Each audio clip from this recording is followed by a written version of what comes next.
Welcome to part 6 of the interview with Roman Harambura as Kuntarkis on his book The Dream Assassin Volume 1. Let's continue.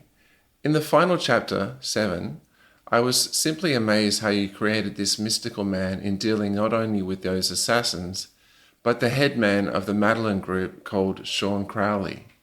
I just love the way you created the whole story and how he was vaporized, but also his entire massive tall building, with everyone within it, right down to the basement car park.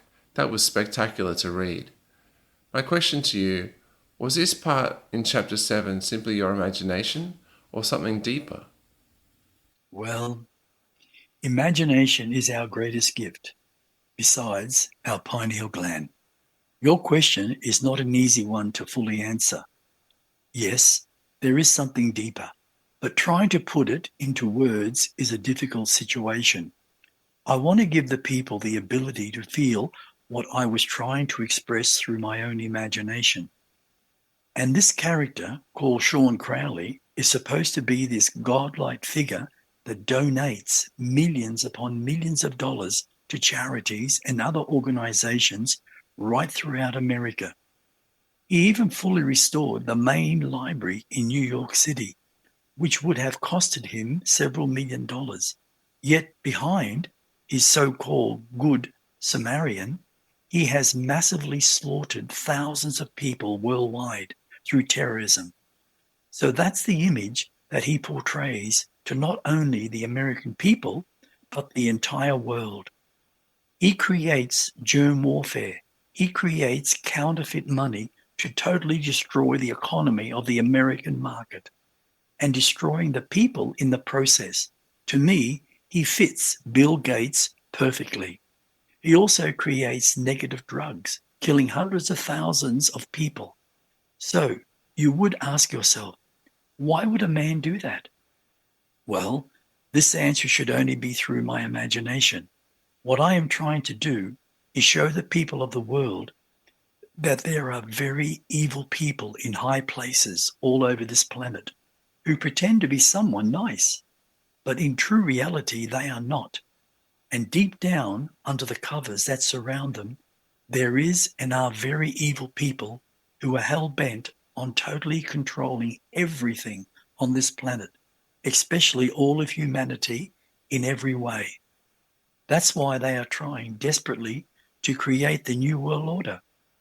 And the Madeline group, called the Tower of Strength, are pure evil that is destroying humanity at its very foundation.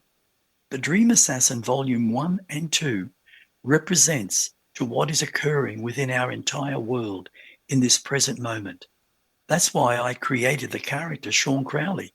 He is a character that represents many of the elite criminals, and we all as humanity need to be more aware of their presence.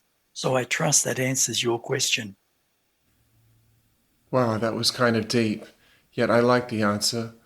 This is getting towards the end of your book, but I love how you got Mystical Man to meet with the President of the United States of America, especially when you explain how a race of extraterrestrials was traveling towards planet Earth to literally take over the entire planet. As I was reading your book, my imagination ran wild. I would have liked to have seen the facial expression on his face when you told him. It would have been priceless. Yes, it would have. A lot of writers have an incredible imagination, but some go another step forward. What I have experienced through my dream experiences has opened up far beyond my own personal imagination. I would call it a window beyond time. And yes, most would find hard to understand. I see the actual vision of what I am writing, not all the time, but is increasing more and more. I believe beyond any form of doubt. When I started being taken to the seventh dimensional world of the Nipulans, many transformations began happening to me on a very deep level of my own inner consciousness, not only in my dream state, but also in my physical state. That's interesting. That would make a good topic. The last page of chapter 7 has a beautiful ending, and at the same time, it's right before some massive action. I personally thought it was a really interesting cliffhanger, Can you explain why you ended chapter 7 the way you did? Okay. This alien being called Zayakit, who is the supreme leader of a race of aliens who are reptilian. And because the alien, Zayakit, has the ability to control their brain on a massive scale, they look at him as if he is godlike figure and fully worship him, doing everything he commands of them.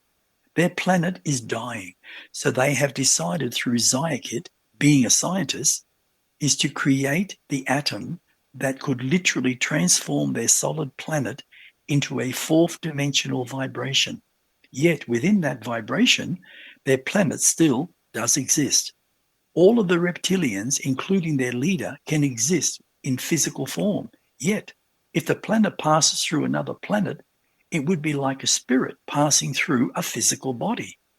So, by imploding an atom hundreds of times within itself, Zayakit created a vibration that allows their planet to move through solid matter. And he has chosen planet Earth because that's what he wants, but not the civilization. In the end, he will simply annihilate the entire race of humans. What he didn't count on was a man called Mystical Man. When people read that part with the alien Zayakit laying in his bed, and this alien stands 9 foot tall, you can imagine how huge his bed would be. Well, as he was in his bed asleep, he suddenly woke up in a fearful state because Mystical Man entered his dream state. Zayakit sat up very quickly, looking around. He saw this human man as an image on the wall. Mystical Man spoke out to him, expressing, if he didn't return to his own universe, he would destroy him. This alien creature, Zayakit, roared at him, telling him, this planet you call Earth will be mine, and all that lives upon it will be destroyed. Naturally, Mystical Man told this alien Zayakit that he will be vaporized along with his entire species, including his planet. Saying this is your final warning. Well, all I can say, it was one hell of a battle between humanity and this alien creature, and I do look forward to buying the Dream Assassin Volume 2. I just want to read the continuation of chapter 7 to chapter 8 in this new book to see how it all ends. I must say, reading the end of chapter 7, it most certainly was a cliffhanger. Yes, it's a bit of a cliffhanger.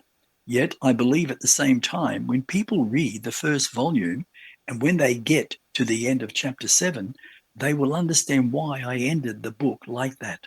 I also want to add this in, and it may sound a little controversial, but I believe it's necessary so people who are not aware of what's happening in our world will become aware.